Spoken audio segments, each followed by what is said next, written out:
Question 4 was approved on Election Day, legalizing recreational marijuana in Massachusetts. Law enforcement officers are now raising a number of concerns. Our Kathryn Andreoli sat down with 2 local police chiefs today and has more on their reaction. The ballot question is passed. There are still this wide variety of unanswered questions that I think everybody needs guidance on. The law enforcement community is raising concerns after voters passed the legalization of recreational marijuana.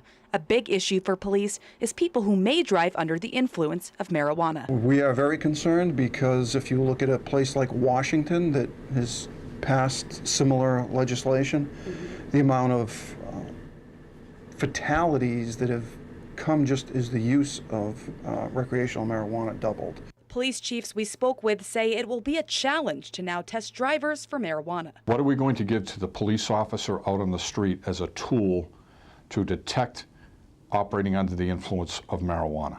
It's going to be very, very difficult to prosecute. The conviction rate for operating under the influence of drugs is relatively low. Leicester Police Chief Jim Hurley hopes officers will be given a tool to test for marijuana now that the ballot has been approved.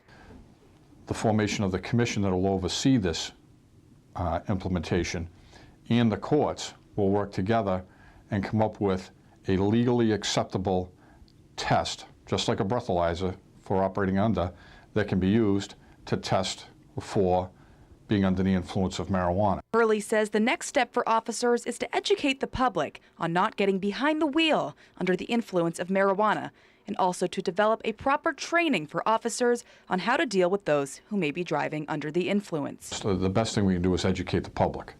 And in this case, it's not only educating our younger teenagers to understand that smoking marijuana and then getting behind the wheel of a car is not a good idea. We send our officers out to combat driving under the influence. They are all trained in administering field sobriety tests. It should be the same way when they go out and they're investigating driving under the influence of marijuana. In Leicester, Kathryn Andreoli, Worcester News Tonight. And the law legalizing recreational marijuana will take place on December 15th. The law will allow people over the age of 21 to have up to 1 ounce of marijuana outside of their home and up to 10 ounces inside of their homes. Again, officers saying they will be cracking down on people who may be driving under the influence. Olivia? Thank you, Kathryn.